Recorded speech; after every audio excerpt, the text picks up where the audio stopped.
¿Recuerda lo que el Señor nos ministró el domingo? Sobre la roca que hace caer, ¿sí? Roca de escándalo para algunos y de tropiezo para otros. De cómo el Señor no tuvo pelos en la lengua para escandalizar a los fariseos, ¿cierto? A la gente común, a los miembros de su propia familia. ¿Quién es mi mamá? ¿Se acuerda de eso? Maestro, te buscan, tu mamá, tus hermanos. Y el Señor dice, ¿quién es mi mamá? ¿Quiénes son mis hermanos? Mi mamá y mis hermanos son los que hacen la voluntad del Padre. Y la gente se escandalizaba, a los fariseos. Si ustedes fueran hijos de Abraham, las obras de Abraham harían. A los miembros de su familia, a los colaboradores más cercanos. ¿Ustedes también me van a abandonar? Les dijo a los más cercanos. A Juan el Bautista, ¿cierto? Cuando Juan ya duda, está el final de sus días y duda, y manda a preguntar si él era el que habría de venir. Y le manda a responder, mira Juan, díganle a Juan que los cojos andan, que los ciegos ven, que el reino ha llegado. Entonces, uno mira al Señor y uno ve cómo el Señor ofendió a algunas personas por obedecer precisamente al Padre. Pero escuche bien, nunca Él usó una ofensa para defender sus propios derechos. Nunca. Romanos capítulo 14, verso 13 dice, así que ya no nos juzguemos más los unos a los otros, sino más bien decidid no poner tropiezo u ocasión de caer al hermano. Lo que nosotros vimos en el sermón anterior, nos dimos cuenta cómo el Señor ofendió a muchas personas mientras Él ministraba la palabra, mientras Él predicaba. Y aparentemente en todo lugar al que Él iba, alguien de alguna manera se ofendía. Amén. Hoy día yo les decía, vamos a ver el otro lado de la moneda. Cómo el Señor y sus discípulos acababan, por ejemplo, de regresar, ¿cierto?, a Capernaum, habían cumplido una de sus giras, caminatas ministeriales, y regresaban para tener un breve, pero muy necesario descanso. Amén. Y la verdad es que Capernaum era muy especial. Si nosotros podríamos considerar una ciudad especial para el Señor, donde Él tenía el centro de operaciones, podríamos decir que Capernaum era una de estas ciudades. Y mientras Él estaba allí, dice la palabra que un oficial a cargo de la recaudación de los impuestos del templo se acercó a Simón, Pedro, y le dijo, estoy en Mateo 17, 24. Le dice, ¿vuestro maestro no paga las 2 dracmas? Y Pedro respondió que sí, po. Y él dijo, sí, no, sí, paga. Y él fue a comentarle al Señor. Amén. Y como el Señor ya sabía del pedido del recaudador de impuestos, dice la palabra que él responde, estoy en el verso 25 ahora y 26 de Mateo 17, y le dice el Señor, ¿qué te parece, Simón? ¿A quién cobran impuestos los reyes de la tierra?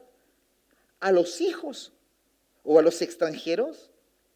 A los extranjeros, dijo Pedro. Y el Señor respondió, entonces los hijos están exentos. ¿Cuántos son hijos? Somos hijos. ¿Usted es hijo? Levanta su mano con toda libertad. Diga conmigo, Señor, yo soy tu hijo. Hijo para siempre. Amén.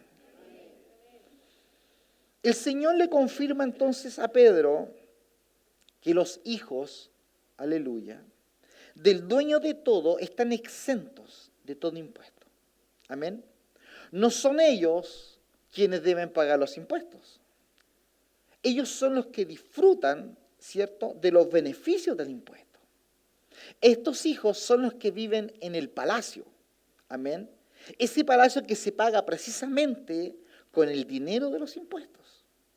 Y los hijos son aquellos que comen en la mesa del rey. Son aquellos que visten las ropas reales y que todo eso se paga con el valor del impuesto de los extranjeros y no de los hijos.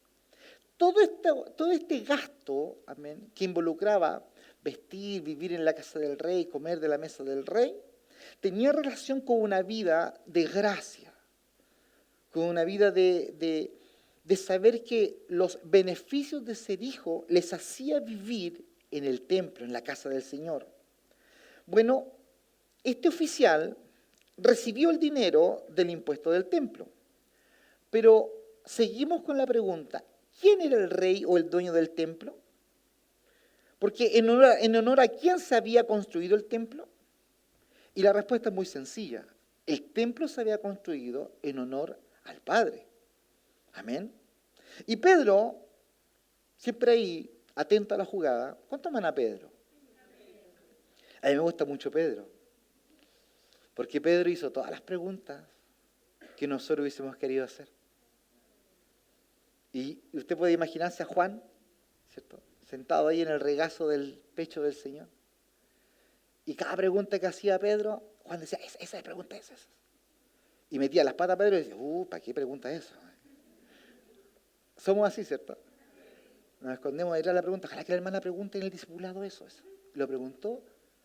Ya. Pedro nos hizo un tremendo favor, hermano. Usted andaría en Punta de Tentén caminando sobre las aguas, hermano, hundiéndose. Usted andaría pidiéndose enramadas. Pero claro, cuando usted lo lee ahora te dice, ¡ay, cómo se le ocurre a Pedro! Claro, porque él se atrevió. Pedro acababa de recibir del Señor una revelación. Antes que siga, ¿cuántos Pedro hay acá?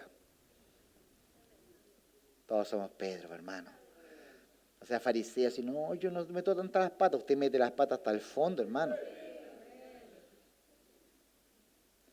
Pedro acababa de recibir del Señor la revelación de que Jesús, ¿cierto?, era el Cristo, el Hijo del Dios viviente. Acababa de pasar eso. Había ocurrido la transfiguración. Él estaba diciendo, sí, qué bueno que yo esté acá para hacer una enramada. Y mientras él habla, lo interrumpe el Señor que se calle. Y estaba ahí el Señor, el Hijo del Dios viviente. Bueno, basándose en esto, es que ocurre este diálogo, esta revelación del Señor. Y estaba ahí preguntándole a Pedro, si yo soy el hijo del dueño del templo, Pedro, entonces, ¿acaso yo no estoy exento de pagar el impuesto al templo? Y por supuesto que el Señor estaría exento, si era el dueño. Él estaría totalmente justificado si no pagara el impuesto. Pero vemos, escuche bien, en el libro de Mateo, capítulo 17, verso 27, vemos lo que Jesús, amén, le responde a Simón Pedro. No olvidando que la razón del templo era él. Amén. Que el dueño de ese templo era su padre.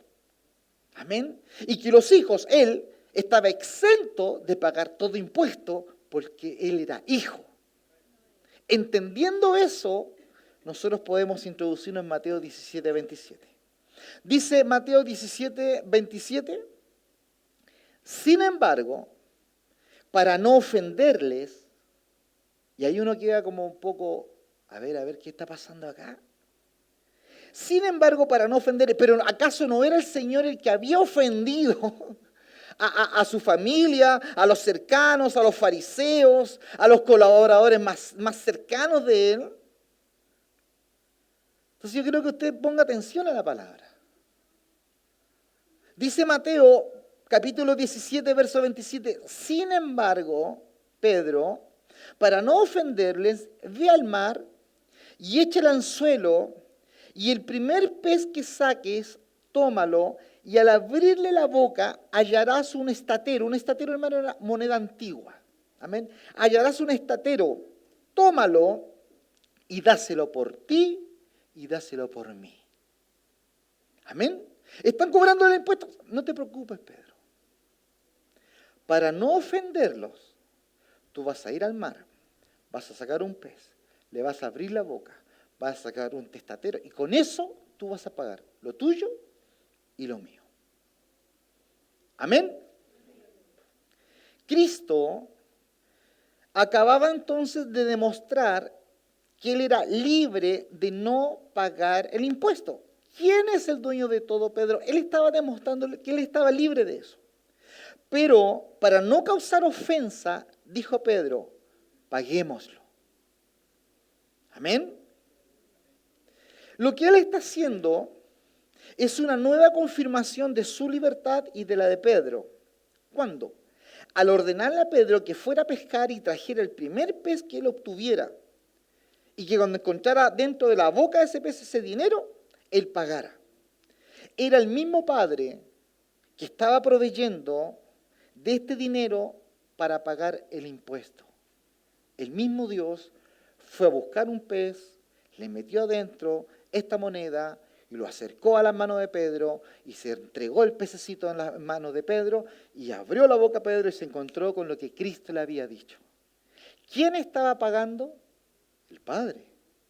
No teniendo que pagar, por supuesto, no tenía que pagar. ¿Y por qué lo hizo? Para no ofenderlos.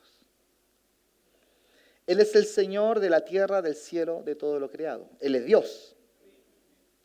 La tierra y todo lo que hay en ella fueron creados por Él y están sujetas a Él. Por lo tanto, Él sabía que el dinero estaría en la boca de ese pez. Esto es tan maravilloso porque Dios convoca a las corrientes, Dios convoca a los peces. Él le dice en una ocasión a Pedro, Pedro, tira la red a la derecha. No, hemos pescado toda la noche. Pedro, hazlo. Y dice la palabra que Pedro le dice, bueno, lo voy a hacer en tu nombre. Y usted tiene que imaginar esa palabra en tu nombre. Porque Pedro no quería pasar vergüenzas por el Señor. Acuérdense que Pedro era un hombre de mar, había navegado toda la noche, había estado pescando, conocía el arte de la pesca. A él no le venían con cuentos, menos un carpintero aparecido, que recién venía conociendo y que le dijera y le diera órdenes dónde tirar la red. Entonces Pedro, para asegurar su nombre y su vergüenza, porque en su cabeza él sabía que nada iba a sacar, él dice, lo voy a hacer en tu nombre. Y cuando tiró en el nombre del Señor, los peces se metieron a la red. ¿Te puede imaginar todo el cardumen de peces en ese rincón y el Señor haciéndolo así? ¡Shh! Ustedes callados. ¿Puede imaginar a Pedro pasando con la red toda la noche y los peces moviéndose para allá, moviéndose para acá? Todo sujeto a la voluntad de Dios. Todo sujeto. Él es el dueño de todo. Pero para no ofender, él no tenía que trabajar para conseguir ese dinero, porque él es el Hijo. Pero aún así, él decidió pagar el impuesto para no ofenderles. Entonces, la pregunta que a todos nos salta ¿es acaso este Cristo es el mismo que vimos en el sermón del día domingo? Aquel que enfrentaba a la familia, a los fariseos, a los cercanos, a los colaboradores, a Juan el Bautista. Él le mostró, Cristo, que él estaba exento de pagar el impuesto del templo. Pero dijo, para no ofenderles, vamos a pagar. La verdad es que parece un poco, iglesia, y algo incoherente con lo que nosotros hemos visto, ¿cierto? La respuesta a esta aparente incoherencia, y digo incoherencia porque vemos a un Cristo que sí ofendió a muchos, pero de pronto frente a esta situación él dice, para no ofenderlos. Entonces, la respuesta a esta realidad está ubicada en el libro de Mateo, capítulo 10, verso 1 en adelante. Verso 18, verso 1 en adelante. Dice la palabra, búsquelo.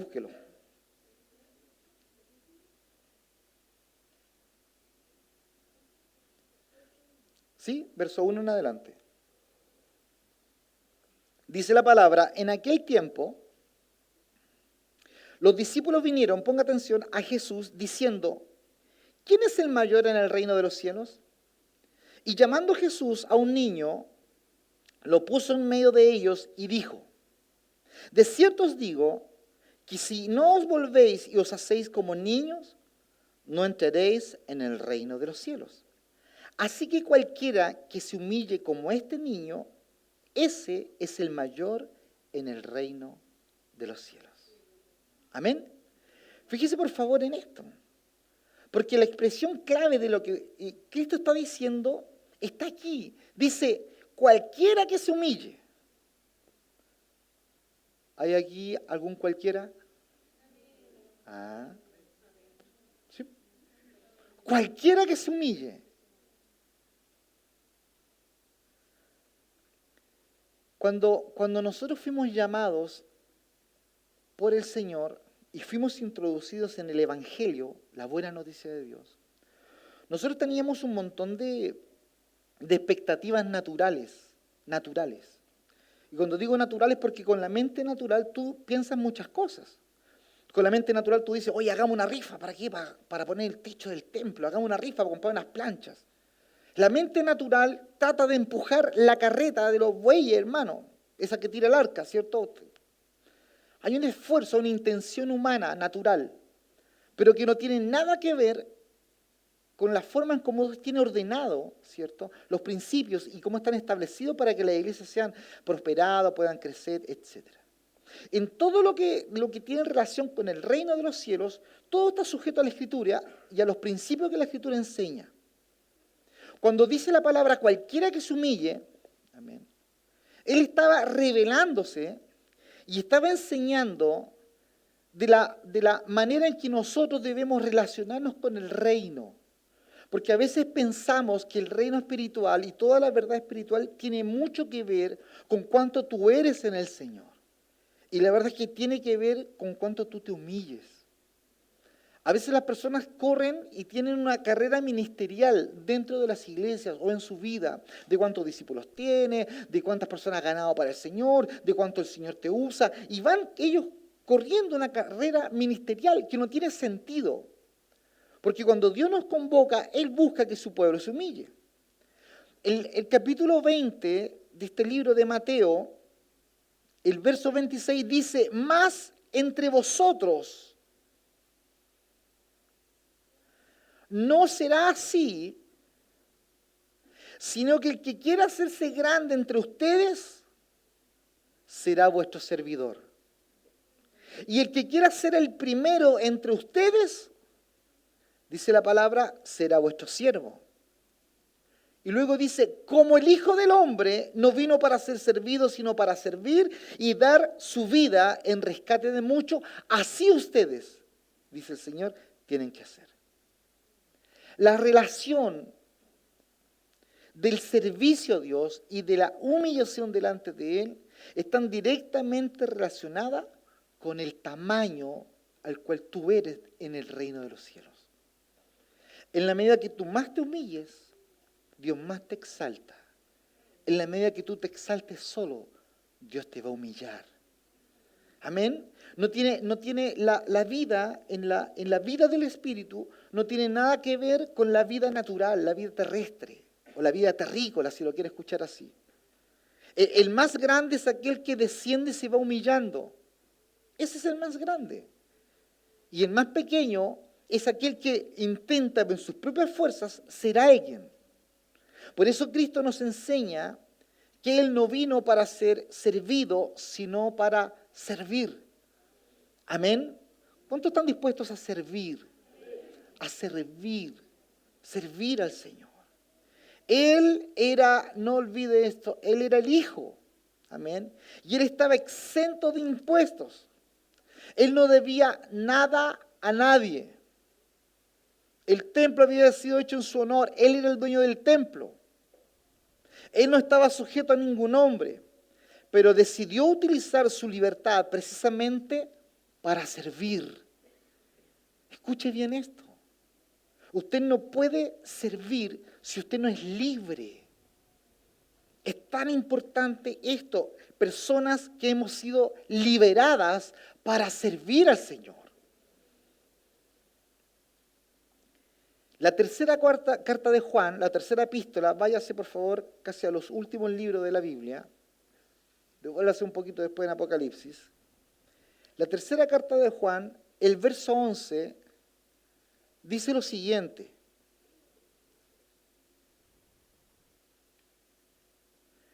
Amado, no imites lo malo, sino lo bueno. El que hace lo bueno es de Dios, pero el que hace lo malo no ha visto a Dios. El que hace lo malo, dice, Dios no se le ha revelado. Porque no está hablando de una mirada física, por favor.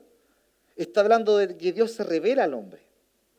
El libro de Gálatas, el capítulo 5, el verso 13, dice así: porque vosotros, hermanos, a libertad fuisteis llamados, solamente que no uséis la libertad como ocasión para la carne, sino servíos por amor los unos a los otros. Amén. Usted tiene que entender que hoy día, si el templo está limpio, es porque alguien le sirvió a usted. Limpió los baños, vino a aspirar, preparó este lugar. Si los chicos estaban ministrando una alabanza, porque se preocuparon de ensayar para servir. Amén. Lo que se va a preparar el día sábado con los pequeños. Hay toda una situación de servicio de parte de los jóvenes, los maestros, etc. Vuelvo a repetir, Gálatas 5:13. Porque vosotros, hermanos, a libertad fuisteis llamados. Y luego dice, solamente que no uséis la libertad como ocasión para la carne, sino, dice, servíos por amor los unos a los otros. Sírvanse por amor, dice. Fíjese por favor que un sinónimo bíblico de libertad es la palabra privilegio. ¿Por qué? Mire, nosotros no debemos usar nuestras libertades o privilegios como hijos del Señor para servirnos a nosotros mismos. Dice la palabra que nosotros estamos para servir a otros. Amén. Eso dice la Escritura. Ustedes fueron llamados a libertad. Aleluya. Y luego dice, sírvanse.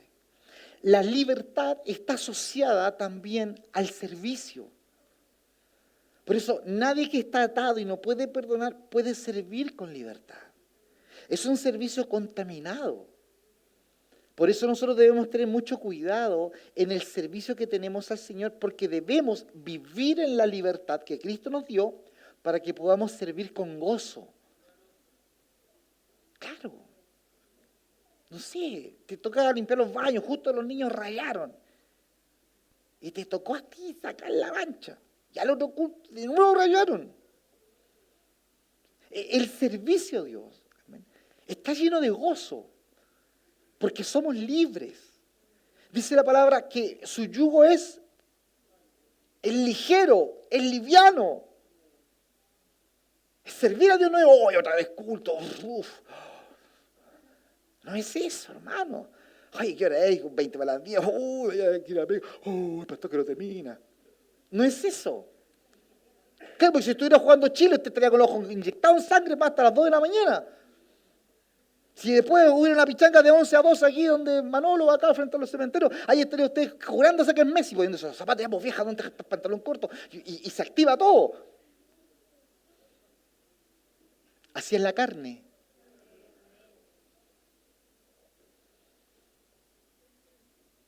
Nosotros fuimos llamados a darle a Dios un servicio espiritual. Y ese servicio espiritual está dado en base a la libertad, con la cual Cristo nos hizo libres. Por eso es un gozo cuando aparece la lista que ya va a aparecer, la del aseo. Hoy día estamos ya cerrando casi este mes, aparece la de marzo, y aparece su nombre de Dios y te dice, aleluya, amén. Benditos baños. Porque hay libertad, hay un gozo. Hay un gozo. La libertad, iglesia, debe ser utilizada para servir a los demás, porque hay libertad en el servicio y hay atadura en la esclavitud. En el servicio hay libertad. Fíjese por favor cómo un esclavo es aquel cuya obligación es servir. Como un esclavo, su obligación es servir, mientras que el siervo es el que vive para servir. Veamos algunas diferencias para que entendamos esto y vemos cómo entre esta actitud de un esclavo y la de un siervo hay un abismo. Un esclavo simplemente debe servir. Un siervo sirve. Él busca en qué ayudar. No anda sacando la vuelta. Ahí vienen con los parlantes. Sí, se va allá. Y toma al niño. Aló, hermano, sí. No, porque veo a los hermanos pasar con la silla. No, este quiere servir. Un siervo simplemente sirve. Un esclavo hace lo mínimo y lo necesario.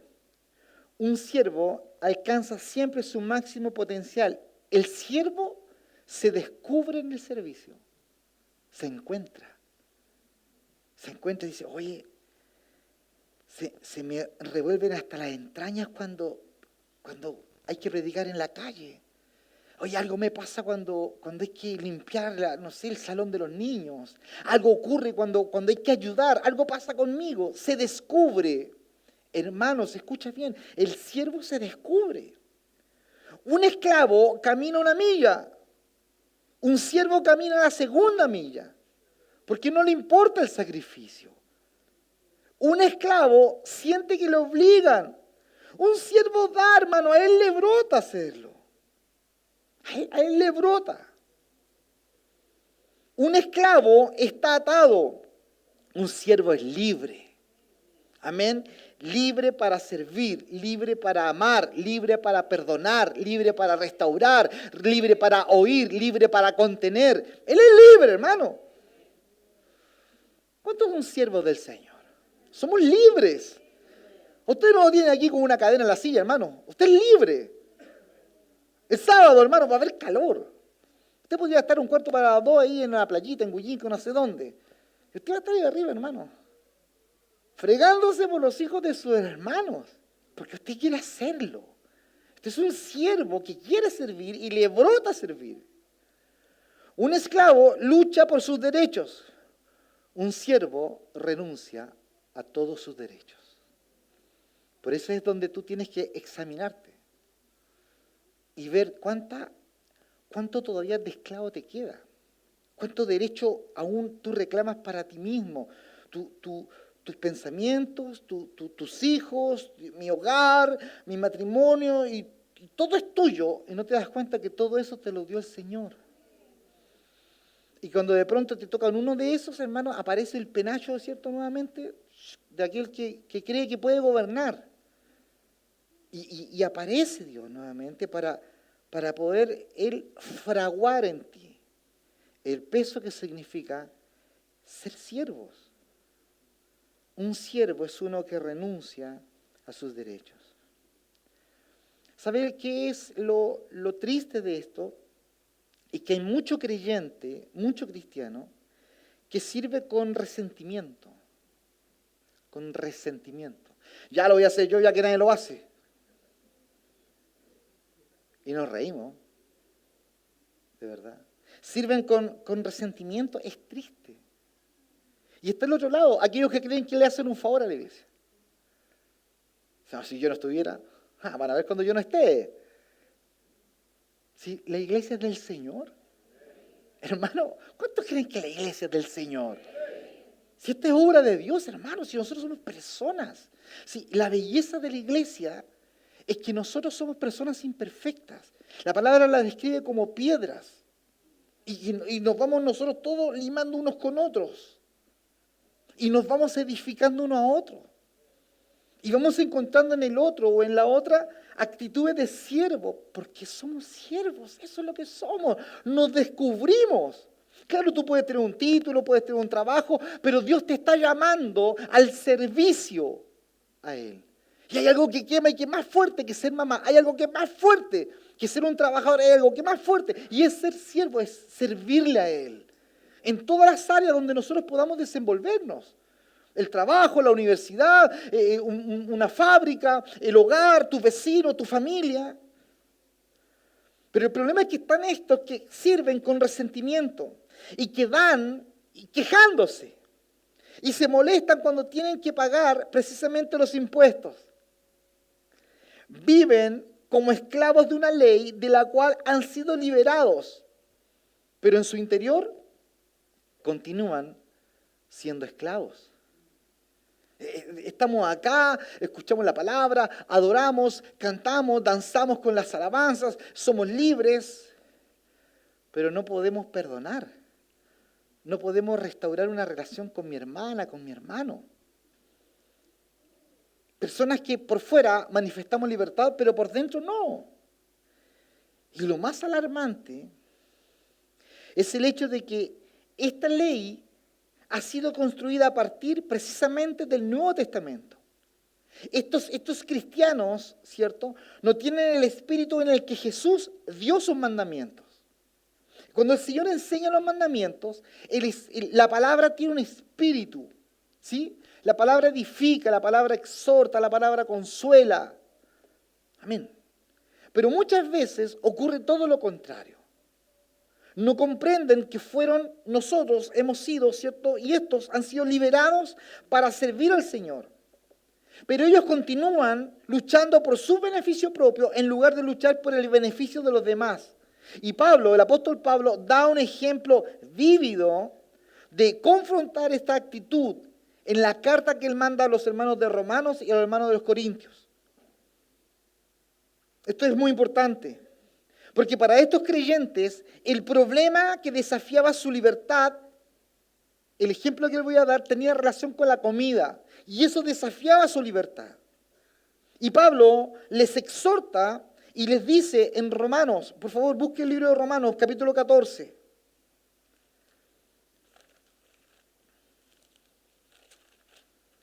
Romanos capítulo 14, verso 1 y verso 2. Dice, recibid al débil en la fe, pero no para contender sobre opiniones. Porque uno cree que se ha de comer de todo, otro que es débil come legumbres. Escuche bien. Al débil en la fe, dice, pero no para contender sobre opiniones. Porque uno cree que ha de comerse de todo, y otro, que es débil, come legumbres. ¿Qué estaba pasando? Había ocurrido ya que Jesús había aclarado que no era lo que entra en la boca lo que ensucia al hombre, sino lo que sale de ella. Vamos a buscarlo. Marcos, capítulo 7.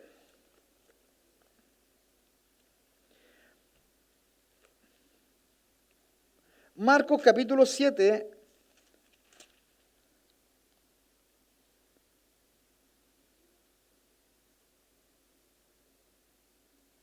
Verso 18 y verso 19. Él les dice, también ustedes estáis así sin entendimiento. ¿No entendéis que todo lo de afuera que entra en el hombre no le puede contaminar? Porque no entra en su corazón, sino en el vientre y sale a la letrina. Amén. ¿Qué había hecho el Señor? Él había dejado claro que lo que contamina al hombre no es lo que come, sino lo que sale.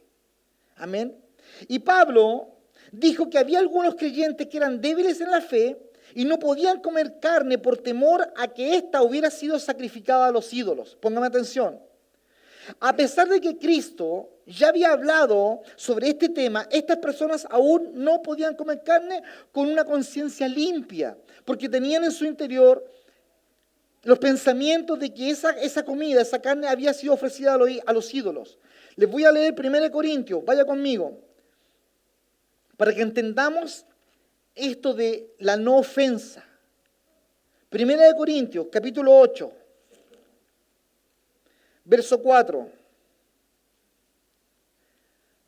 Dice así la palabra, 1 Corintios, capítulo 8, verso 4 en adelante. Acerca pues de las viandas que se sacrifican a los ídolos, sabemos que en un ídolo nada es en el mundo y que no hay más que un Dios. ¿Me está siguiendo? Aleluya. Pues aunque haya algunos que se llamen dioses, sea en el cielo o en la tierra, como hay muchos dioses y muchos señores, para nosotros, sin embargo, solo hay un Dios, el Padre, del cual proceden todas las cosas, y nosotros somos para Él, y un Señor, Jesucristo, por medio del cual son todas las cosas, y nosotros por medio de Él.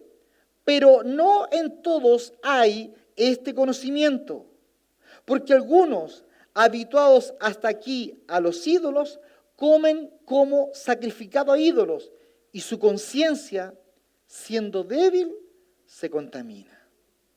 Amén. El apóstol Pablo es muy claro en esto y tiene este cuidado y habla de la conciencia débil. Amén.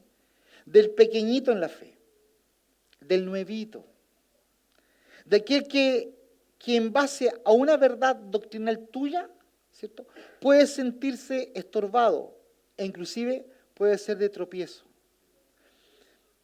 ¿Cristo acaso no tenía toda la doctrina clara, diciendo y sabiendo que el dueño del templo era Él?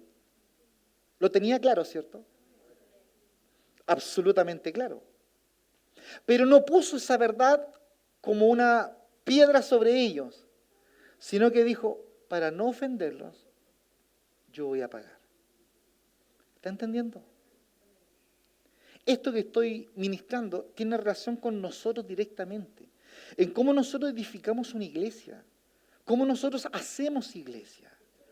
Cómo el hermano que empieza a hacer clase quizás es más tímido o más tímida, y el otro que lleva más tiempo dice, ay, trae para acá, ¿cómo es esta cuestión? Me dicen los niños. Tener cuidado con eso. Lo mismo ocurre con los músicos, un baterista, un guitarrista, un tecladista, quien sea, que es más tímido y que ya no tiene el ritmo, el bagaje que otros tienen con la experiencia.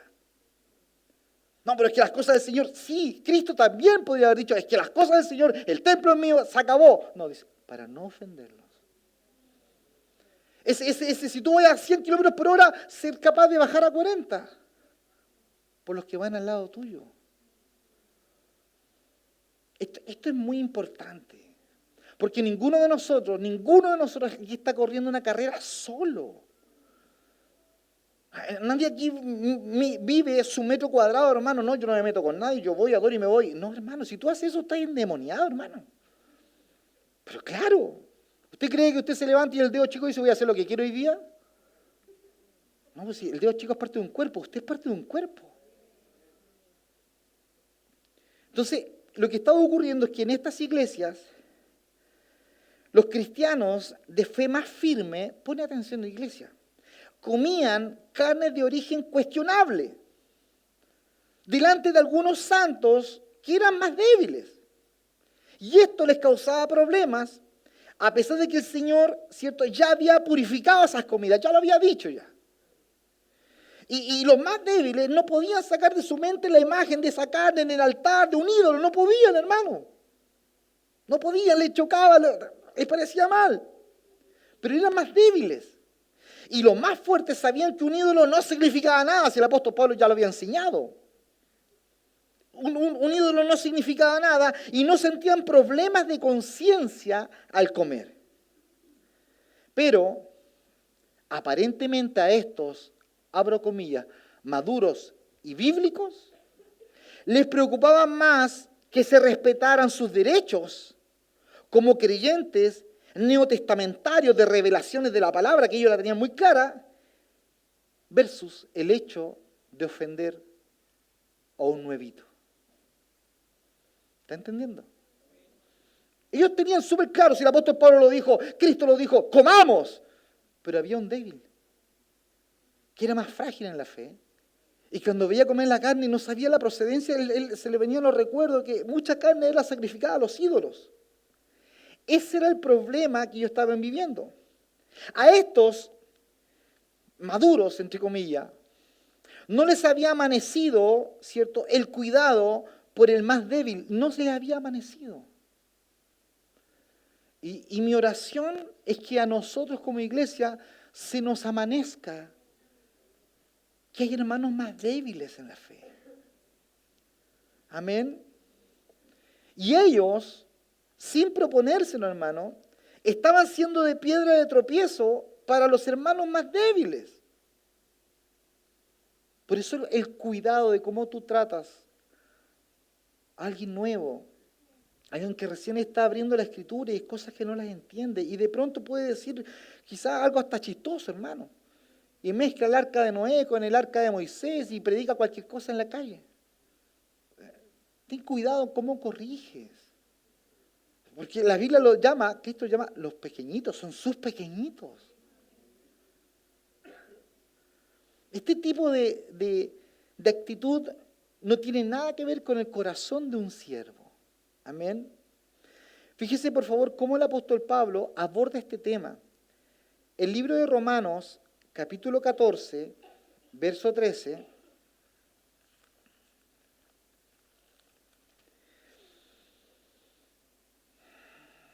Verso 13 y luego el verso 17. Él dice, así que ya no nos juzguemos más los unos a los otros, sino más bien, dice, decidid no poner tropiezo u ocasión de caer al hermano.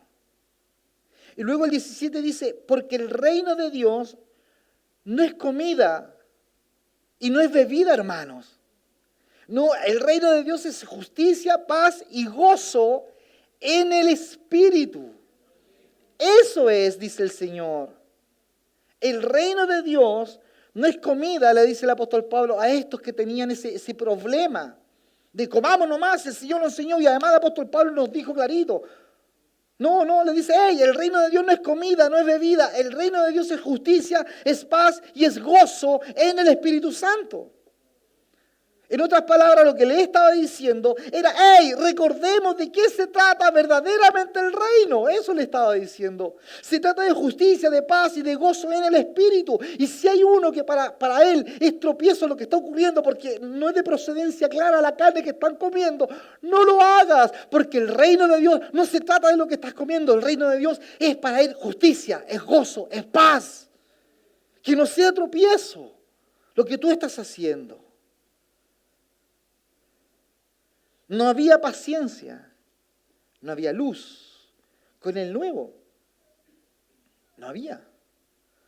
Ellos conocían su libertad según el Nuevo Testamento, pero era una libertad y era un conocimiento sin amor. Y el conocimiento sin amor destruye. Claro. Usted puede corregir a su hijo muchas veces, pero si tú no corriges con amor, ¿qué esperas? No, que tiene que entender, pero si tú has transgredido todo, si el niño pequeño no tiene la capacidad de entender como nosotros, entonces saltamos de una disciplina de un chiquitito rápidamente cuando él tiene pasos que seguir y cosas que entender. Eso ocurre muchas veces en los matrimonios jóvenes cuando están criando hijos y son sumamente severos con sus hijos. Porque no cumplieron sus expectativas. Claro, si tú sos un viejote de más de 30 años, pues. Pero un hijo que no tiene idea que detrás de ese enchufe hay 220 volts, que no sabe que si come hielo todo el día le puede dañar. Lo mismo pasa en la iglesia. Miramos al nuevo como si tuviera que saber lo que yo sé, lo que tú sabes. Y era el problema de estos hermanos. Insisto en el ejemplo. Ellos no tenían problema de comer carne, porque Cristo ya había enseñado, el apóstol Pablo había enseñado que no había problema, pero los débiles todavía le veían recuerdo y tenían problema. Y ese era el gran choque que tenían estos, entre comillas, maduros, porque la palabra se les había revelado. ¿Cómo no te dais cuenta? Todos estos beneficios de esta vida, iglesia, que el reino de Dios se trata de esto, de justicia, paz y gozo, estaban siendo limitados ahora para los nuevos creyentes. Porque los más fuertes no utilizaban su libertad para servir, sino que utilizaban su libertad como plataforma para sus derechos. No, el hermano tiene que entender. Oye, pero si contigo tuvimos paciencia. Cuando tú aprendiste a andar en bicicleta, tuviste ruedas a los lados. Y te sacaron una, te sacaron la otra. Alguien te afirmó el asiento. ¿Qué tal si tienes paciencia con el nuevo? Con ese músico que le cuesta la guitarra, la batería. ¿Qué tal? ¿Qué tal si tienes paciencia con el maestro? ¿Qué tal si tienes paciencia con aquel que predica en la calle y se pone nervioso? ¿Qué tal si tienes paciencia con aquel que tú le dices, ya hermano, vamos a orar, y le cuesta orar? ¿Qué tal si tenemos paciencia? Porque esto no es una carrera. Tú no te vienes a exhibir. Aquí estoy yo, esto tiene que salir bien. Tú no vienes a eso. Eso ofende a Dios. Estos son sus pequeños, son los pequeños del Señor. El conocimiento sin amor, hermanos, destruye. Y ellos no sentían lo mismo que Cristo sentía en esto. El Señor demostró sus derechos en lo concerniente al impuesto del templo a Pedro. Él lo conocía bien. Y para ejemplificar la importancia de entregar nuestras vidas para el servicio, Él simplemente dijo, vamos a hacerlo. Vas a buscar el pez, vas a sacar las monedas y vas a pagar para no ofenderlos. Él nunca deseó que la libertad fuera la licencia de demandar nuestros derechos y hacer que otras personas se ofendieran y tambalearan. Nunca eso lo hizo el Señor. Pablo advirtió en este sentido a quienes tenían el conocimiento de sus derechos en Cristo sin tener la misma inclinación de servir. Estos que querían hacer las cosas bíblicamente, pero no había amor en lo que hacían. Eran como una aplanadora de la ley.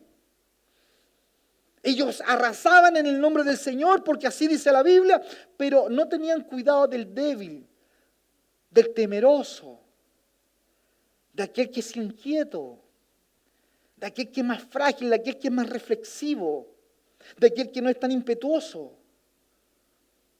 Por eso mi oración es que Dios ponga un corazón pastoral en esta iglesia.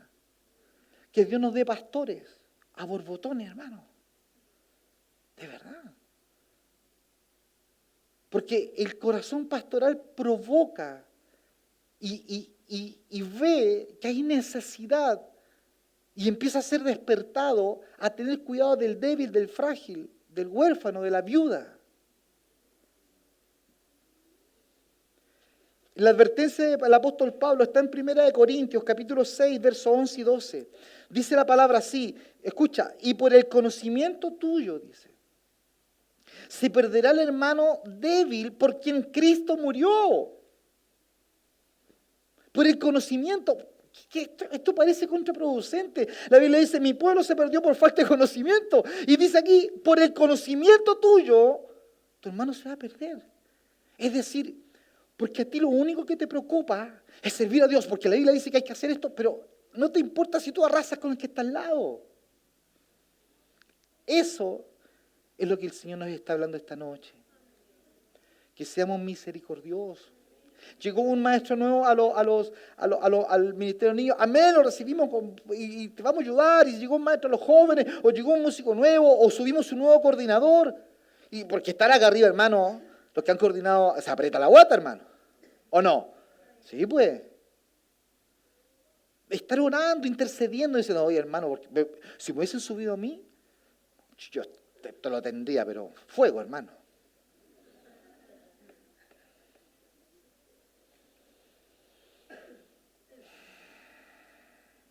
Dice 1 Corintios capítulo 6, verso 11.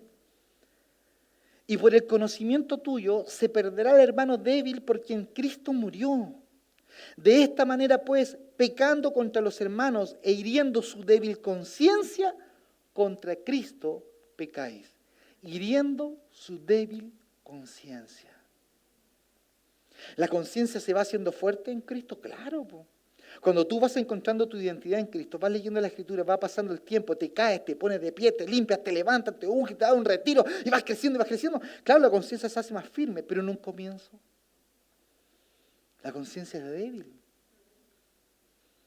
Y tu vida bíblica, por decir una manera, tu legalismo, pasa como una aplanadora sobre estos.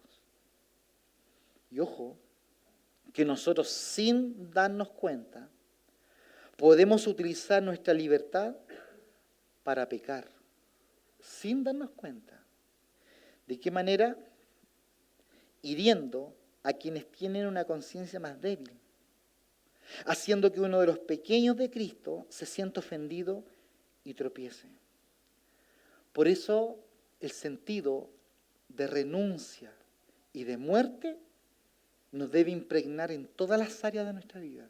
Porque no solamente tú renuncias y tienes una actitud de muerte hacia el pecado, tú también tienes una renuncia y una actitud de muerte hacia ti mismo con el más débil. De pronto tú vas a 100 kilómetros por hora, te decía, y tienes que frenarte, tienes que esperar al débil. ¿Se acuerda cuando Jacob empieza a encontrarse con su hermano y empieza a traer, ¿cierto?, los animales y empieza a enviarle animales, sedas, joyas, y lleva el ganado? Y él se preocupa de que el ganado, ¿cierto?, fuera llevado de tal manera que las débiles, que las ovejitas enfermas y las preñadas pudieran llevar un ritmo que no las ahogara. Nosotros debemos tener cuidado, porque bendito sea el Señor si Dios se ha revelado a ti en la palabra y ha abierto la Escritura y tú has aprendido y le predicas a uno, a otro, y vas a la radio o de pronto coordinas o eres capaz de pararte en la calle y predicar y dar testimonio. Bendito sea el Señor. ¡Qué bueno! ¡Qué bueno! Pero ten paciencia con el más nuevo. Renunciar a nuestros derechos. Fíjese por favor cómo el Señor, una vez que Él estableció su libertad con respecto al impuesto del templo, porque Él tenía muy claro, yo quiero que usted entienda esto, Cristo tenía muy claro bíblicamente qué es lo que le estaban pidiendo. Amén. El templo, en honor a Él. Él puso el hormigón, Él puso el esfuerzo al trabajador. Él tenía muy claro esto. Y Él se cuidó muy bien de dejar en claro ante sus discípulos la importancia de la humildad. El libro de Mateo, vaya conmigo por favor, estoy terminando. El libro de Mateo, el capítulo 18,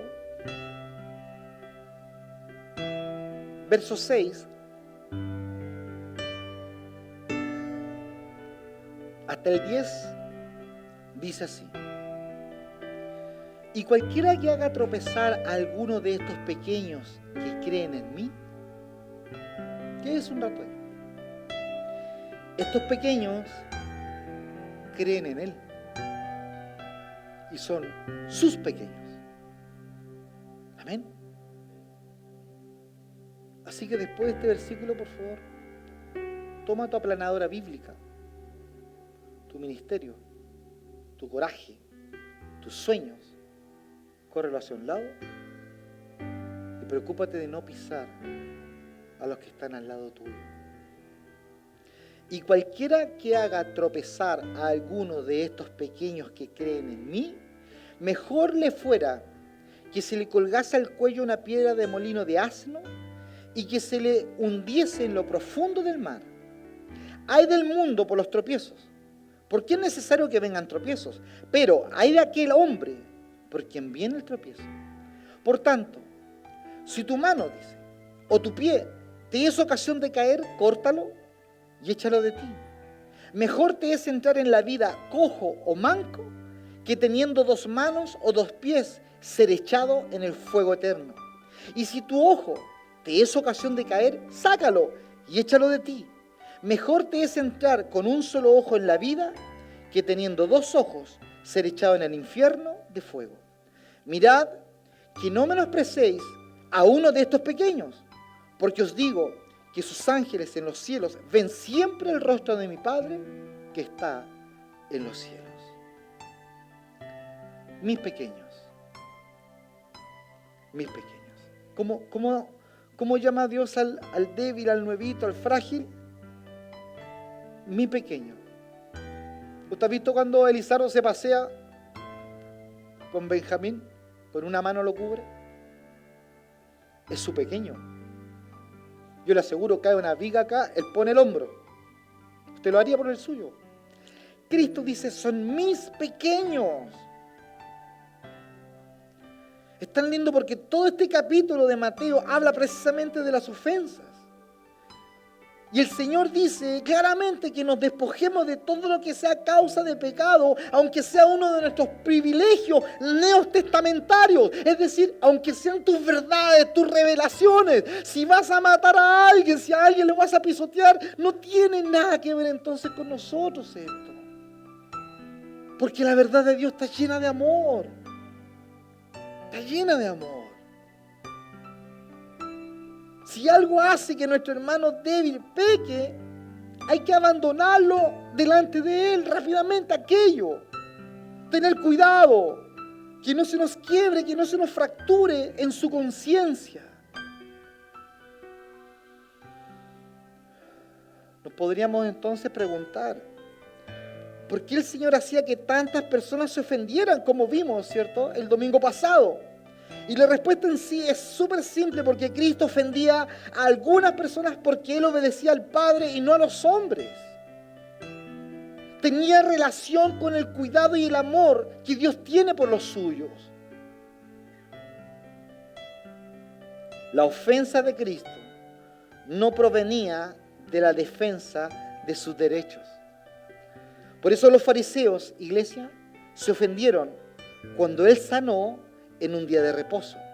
Sus discípulos se ofendieron por la verdad de su sangre y cuerpo que su Padre le había encomendado predicar. Marta y María también se ofendieron cuando Él retrasó su regreso para sanar a Lázaro. Pero nunca vamos a encontrar en la Escritura jamás a Cristo ofendiendo a algo por servirse a sí mismo. Jamás Él ofendió a nadie cuando Él estaba corriendo su carrera ministerial. Nunca ofendió a nadie. Tuvo el cuidado de los frágiles y de los pequeños. Pablo en su carta a los Corintios nos da la siguiente advertencia. Primera de Corintios capítulo 8 verso 9, se los leo, dice: pero mirad que esta libertad vuestra no venga a ser tropezadero a los débiles. Pero mira, que esta libertad que Cristo te dio, y la revelación que Él te dio, y la palabra que Él te dio, y el fuego en tu corazón que Él te dio, no venga a ser tropiezo con el débil. Es que, pastor, yo voy a la séptima vuelta y supe que el hermano no lee. Espérate. Tranquilo. Si es más débil, si más le cuesta, lo vamos a ayudar. Que pastor, no viene de repente el hermano y se desaparece. Hermano, cuando venga, abrázalo, ámalo. Levanta sus brazos. Ora por él. Pero no levantes tu revelación neotestamentaria, que la palabra dice. Cristo nunca dice eso. Nunca dijo eso. No. Pero mirad que esta libertad vuestra, porque el apóstol reconoce que es la libertad en Cristo. Él lo reconoce. Pero miren, tengan cuidado, dice, que esta libertad de ustedes no venga a ser tropiezo al débil. Por eso nuestra libertad no ha sido dada para servir y entregar nuestras vidas. Ha sido dada para servir al Señor y entregar nuestras vidas a Él. Debemos nosotros preocuparnos de edificar, no de destruir. Tampoco nos fue dada esta libertad para acumular cosas para nosotros mismos. Es por haberla utilizado con ese fin que hoy día muchas personas simplemente abandonan el Evangelio y se separan del cristiano. Por eso, lo que dice el apóstol Pablo: pero mirad que esta libertad vuestra no venga a ser tropezadero para los débiles, debe marcarnos a fuego nuestro corazón. ¿Cuántos son libres en Cristo? ¿Cierto que somos libres? Bueno, el apóstol nos dice, que esta libertad que tú tienes no venga a ser tropiezo al débil. Que no venga a ser tropiezo a aquel que es nuevito. Por eso la renuncia a nuestros derechos es tan importante. ¿Cómo Dios viene y nos edifica? ¿Cómo nosotros construimos iglesia? Porque iglesia es usted y yo. Amén. Iglesia no es estas paredes. No. La iglesia somos las personas. ¿Cómo edificamos la iglesia? Con el mismo cuidado y el mismo amor que Cristo tuvo cuando Él se enfrenta a este diálogo con estos cobradores. Dice la palabra en Romanos capítulo 14, verso 19. Así que sigamos lo que contribuye a la paz y a la mutua edificación. Por eso nuestra meta no debiera ser que nosotros corremos esta salvación pisoteando al que está al lado mío. ¿Sabe la belleza de participar el sábado con nuestros niños? Es que nuestros niños van a ser también ministrados por otros ministerios. Yo tengo la certeza en mi corazón que les van a quedar muchos recuerdos lindos de la palabra, de la obra que hagan, lo que ellos tengan preparado otras iglesias. Así también nosotros tendremos la oportunidad de compartirle a otros niños de otras iglesias lo que Dios nos ha compartido. Por eso deberíamos tener como meta no hacer que otras personas caigan a causa de nuestras libertades personales, de nuestras revelaciones neotestamentarias. Porque lo que hacemos, claro, puede ser aceptable según la palabra, pero la pregunta ¿es esto para edificación de los demás? ¿O es para mi edificación? ¿Es esto para edificación del cuerpo de la iglesia? ¿O es para mi edificación? Eso es lo que Cristo está sentado y habla con Pedro. Y le dice, anda a buscar mejor la moneda en la boca de ese pez, para que no se ofenda. Dice la palabra, 1 Corintios capítulo 10, verso 23, te lo leo. Todo me es lícito, pero no todo conviene. Todo me es lícito, pero no todo edifica. Si pues coméis o bebéis, o hacéis otra cosa, hacedlo todo para la gloria de Dios. No seáis tropiezo ni a judíos, ni a gentiles, ni a la iglesia de Dios. Como también yo en todas las cosas agrado a todos, no procurando mi propio beneficio, sino el de muchos, para que éstos sean salvos. Por eso yo le animo a usted, que usted permita que el Espíritu Santo le examine por medio de los pasajes que hemos leído. Y que entendamos que el reino de Dios no consiste en bebida ni en comida. No es el reino de Dios, no es de discusión con el nuevo, con el más frágil. Es gozo, es paz y es justicia. Usted debe permitir que el Señor trabaje en su corazón. Que la libertad en la cual Cristo a usted lo tiene sea para edificación de tu hermano. Amén. Que si eres un milímetro más grandecito que el otro, que se note, que lo cuides, que lo abraces, que lo guardes. Que si vas a enseñar la Escritura, lo hagas con amor. Que si has de ponerse a alguien al lado tuyo en cualquier servicio dentro de la iglesia, ten paciencia, porque quizás no van a pasar la aspiradora tan bien como tú, o no van a tocar la guitarra tan bien como tú, o no van a hacer clases tan bien como tú, o no van a coordinar con el desplante que tú tienes. Ten paciencia, porque esos son los pequeñitos del Señor. Amén. Vamos a orar. Póngase de pie.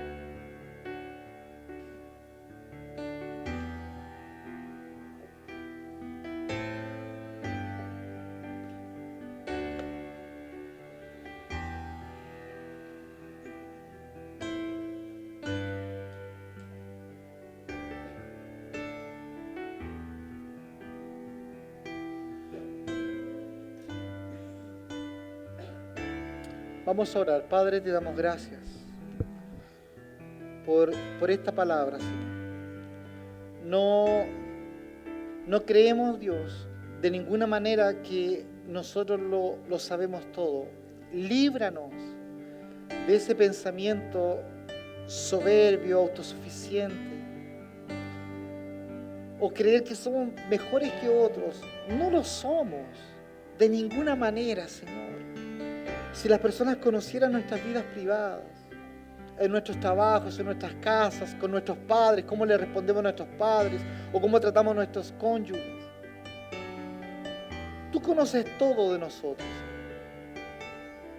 Por eso, Señor, esta palabra es tan necesaria. Permítenos crecer como cuerpo, como iglesia.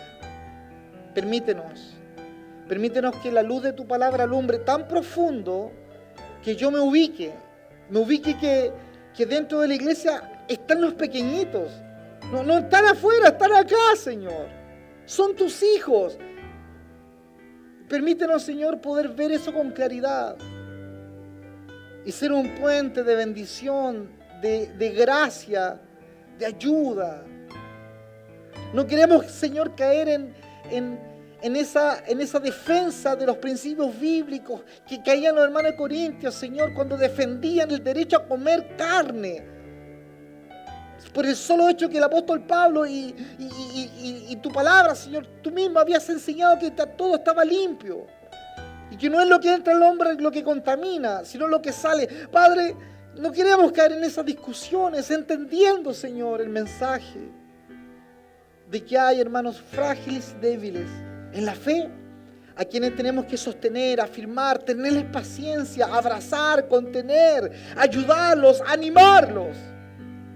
Porque así hicieron con nosotros, Señor. Y pareciera que nos olvidamos.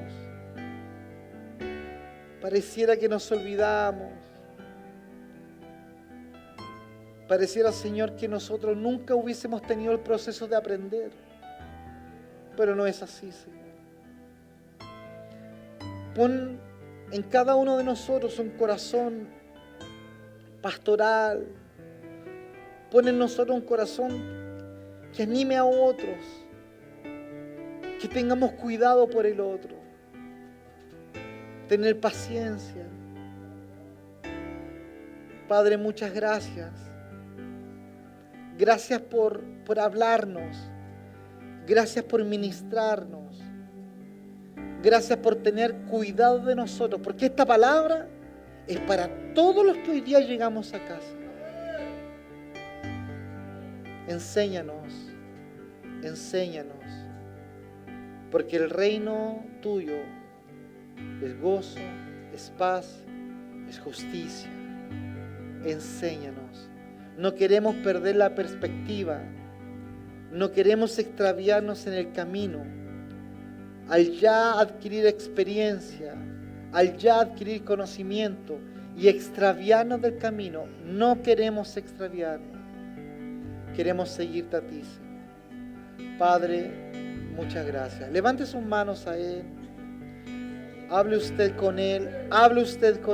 Dígale, Señor, dame un corazón sensible al débil. Dame un corazón que quiera servir, atender, ayudar. Dame un corazón, Señor, que no destruya tu iglesia, sino que la edifique. Más que mil Aleluya. palabras, estás cambiando todo ambiente. Tu gracia tan profunda es y me sumerjo. Adore. Estás cambiando todo ambiente en gloria. Aleluya.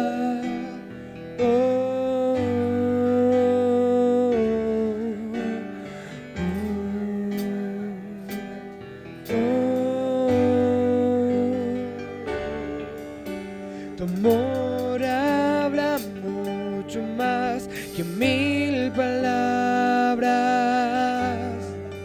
Estás cambiando todo ambiente.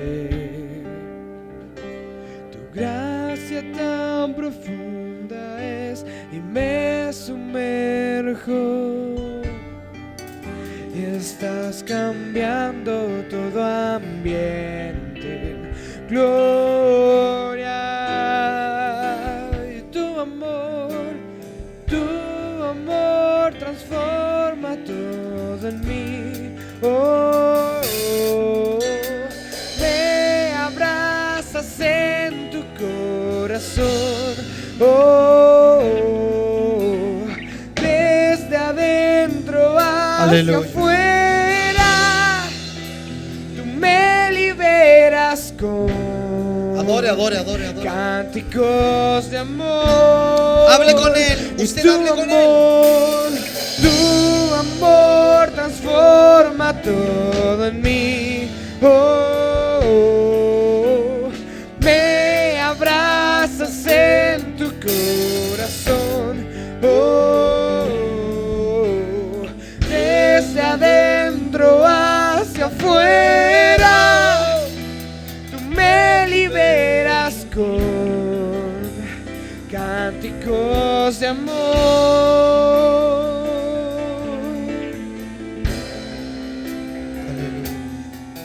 Adórelo, adórelo. Levante sus manos. Usted hable con el Señor. Dígale, Señor, examina mi corazón. Yo quiero ser de edificación para mi iglesia. Perdóname si yo he hecho tropezar a alguien sin darme cuenta. Perdóname, Señor. Ordena mi camino, dile. Hazme madurar, hazme crecer, hazme avanzar. Enséñame, Señor, enséñame. Tu amor